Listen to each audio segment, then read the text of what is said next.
सत्संग जी प्यार से बोलिए धन्यकार। आज का विषय है भलाई।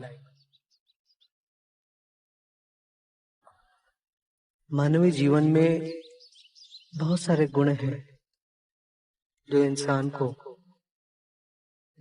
के लिए कुछ अच्छा कर गुजरने के लिए प्रेरित करते हैं।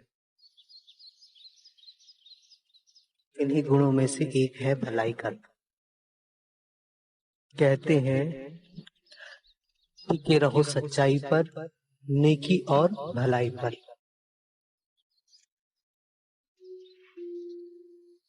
भलाई वही कर सकते हैं जिनके मन पवित्र होते हैं,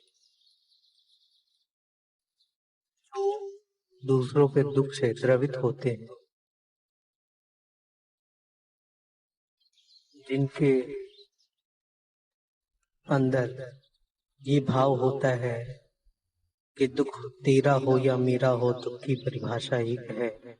आंसू तेरे हो या मेरे हो, आंसू की भाषा एक है।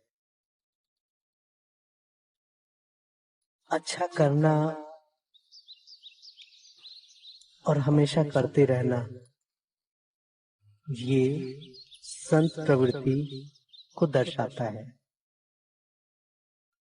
किसी शायर ने कहा है, भला करने वाले भलाई किए जा, बुराई के बदले दुआएं दिए जा। कि अगर अच्छा करना है तो हमेशा ही अच्छाई करें, भलाई करें। अगर कोई बुरा भी करता है तो भी उसका हित करें। एक बार की बात है, किसी नदी में एक संत नहा रहे थे।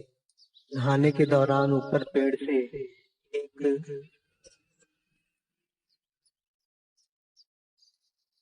बिच्छू गिरता है और बिच्छू पानी में भी गिरता है तो संत का हृदय द्रवित होता है। वो सोचते हैं कि बिच्छू का जान बच जाए, इसलिए उन्होंने बिच्छू को पकड़ना शुरू किया और उसे बचाने का प्रयास प्रारंभ किया। इस दौरान बिच्छू उनके हाथों में डंक मारता रहा, लेकिन संत डंक की परवाह न करते हुए बार बार उसे पानी से उठाकर बाहर फेंकते। साधुसंगत की ये सारी प्रक्रिया एक इंसान देख रहा था। वो महात्मा से कहने लगा, महात्मा जी एक बात बताइए, बिच्छू तो डंक मार रहा है और फिर भी आप बचा रहे हो, तो आप छोड़ क्यों नहीं देते जब ये डंकी मार रहा है आपको?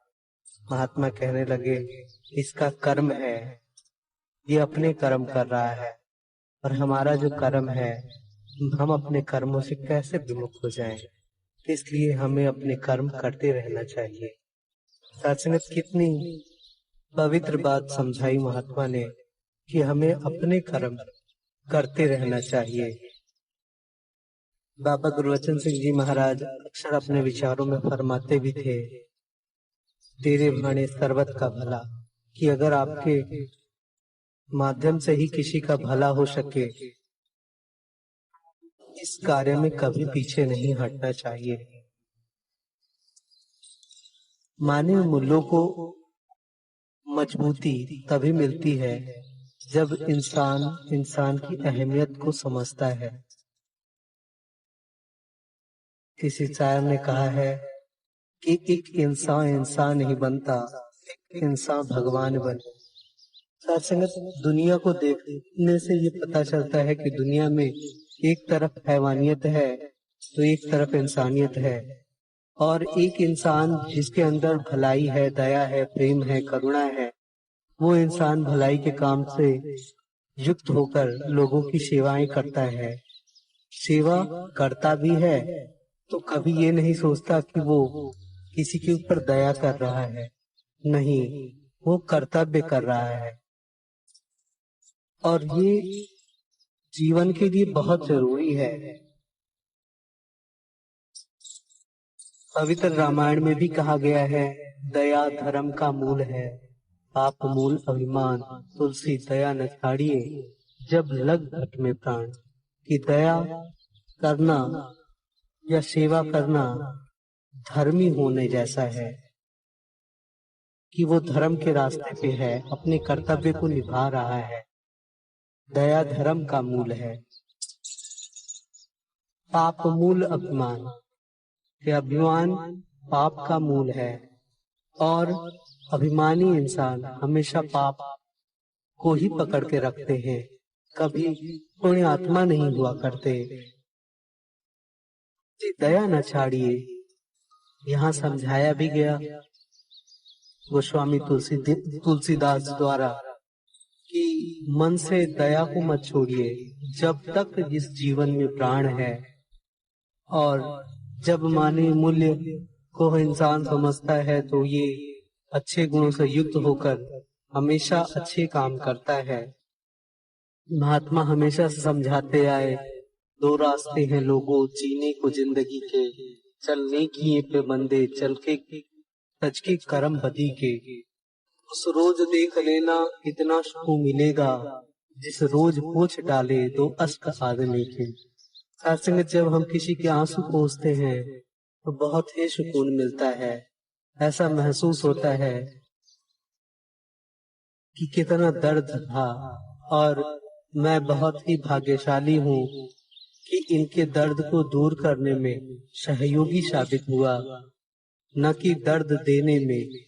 लेकिन साथ संगत एक वो पहलू भी है जो दुनिया में देखने को मिलता है कि कहीं उठाने की बजाय लोगों को गिराया जा रहा है, हंसाने की बजाय लोगों को रुलाया जा रहा है, बचाने की बजाय लोगों को डुबाया जा रहा है।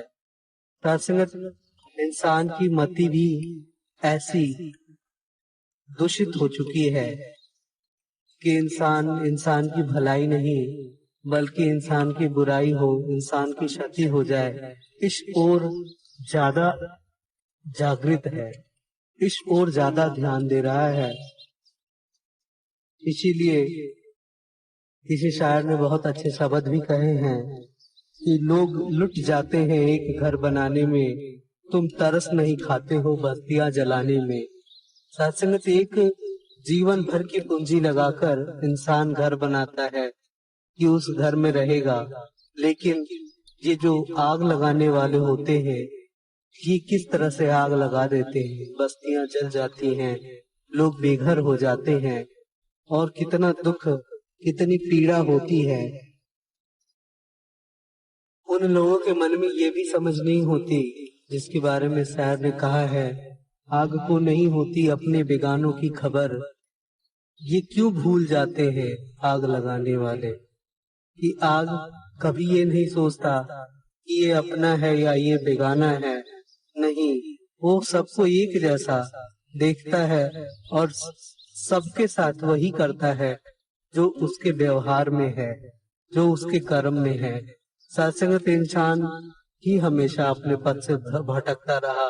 इंसान को महात्माओं ने, गुरु पीर पैगंबरों ने हमेशा समझाया कि हे इंसान, इंसान बन जा, और ये कहते भी रहे कि बन के रहिए इंसान, यहाँ ये धरती है इंसानों की। और जब समझाते रहे तो सत्संगत वहीं पे जो समझ गए उन्होंने अपने जीवन को सुहेला कर लिया, अपने जीवन को उचित राह पे लाकर अपने जीवन को पवित्र कर लिया। लेकिन जो नहीं सुने उनकी भी गिनती हम रावण, कौरव, कंस के रूप में करते रहे हैं। हमेशा उनकी भर्त्सना ही करते हैं, उनकी बुराई ही करते हैं कि ऐसा जीवन भगवान न करे किसी को मिले, ऐसे कर्म किसी को न मिले जो सिर्फ और सिर्फ बुराई की तरफ लगे हो। आओ साथ संगत हम सभी ये अरदास करें, ऐ सतगुरु हमेशा हमारे मन में अच्छे भाव भर दीजिए। और महात्मा तो यहाँ तक कहते हैं, किसी के काम जो आए वैसी जिंदगी मांगे, जो कबूल हो खुदा को वैसी बंदगी मांगे। चमकते जिस्म है देखो मगर अंदर अंधेरा है, दिलों को कर दे जो रोशन वैसे रोशनी मांगे। आओ साथ मन रोशन हो जाए ये अरदास करे, ये प्रयास करे। किसी गीतकार ने भी बहुत ही अच्छी भावना के साथ कहा भी है संसार का भला कर, दाता ये प्रार्थना है। बख्शिश करम दया कर, दाता ये प्रार्थना है। हे प्रभु, सबका कल्याण हो। और हम सभी अरदास भी करते हैं, भला करो सबका प्रभु, सबका हो कल्याण। वहाँ भी सिर्फ और सिर्फ भलाई की बात, सिर्फ और सिर्फ कल्याण की बात हम सभी को समझाया जाता है और अच्छे गुणों से युक्त होकर जीने की राह बताई जाती है। साथ संगत, ये गुण ही ऐसे हैं कि कहीं ज्यादा पूजा पाठ ध्यान जब तब से भी मूल्यवान है। अगर हम अच्छे गुणों से युक्त रहते हैं तो साथ संगत, हम पूजा पाठ अगर नहीं भी करते हैं तो भी हम उतने ही सराहनीय, उतने ही पूजनीय हो जाएंगे और उतने ही मानव के प्रिय हो जाएंगे। इसीलिए किसी अच्छे शायर ने कहा है, घर से हो मस्जिद अगर दूर तो चलो यूं किया जाए, किसी रोते हुए बच्चे को हंसाया जाए। आओ साथ संगत, हम सभी ये प्रयास करें कि सतगुरु ने जो अच्छे गुणों से युक्त किए हुए हैं उसका हम सभी अनुकरण अनुसरण करते हुए जीवन की यात्रा को तय करें और उन्हीं गुणों को मजबूती देते चले जाएं, उन्हीं गुणों को अपनाते चले जाएं। इससे ही हमारा जीवन सुंदर होगा, इससे ही हमारे कर्म अच्छे होंगे और हम भी अच्छी तरह से इस परमात्मा के प्रति शुक्रगुजार होते चले जाएं कि हे प्रभु, आप कृपालु हो, आप दयालु हो। आपकी कृपा से हम सभी जिस तरह से जी रहे हैं वैसे ही हम प्रयास करें कि किसी के जीवन में सहायक बने, हमेशा साधक की भूमिका निभाते हुए एक परोपकार के साथ युक्त होकर, भलाई के साथ युक्त होकर जीवन की यात्रा को तय करते चले जाएं। इसी शुभकामना, इसी अरदास के साथ दास साहब से इजाजत चाहेगा। प्यारी साध संगत जी, प्यार से बोलिए धन्यकार से।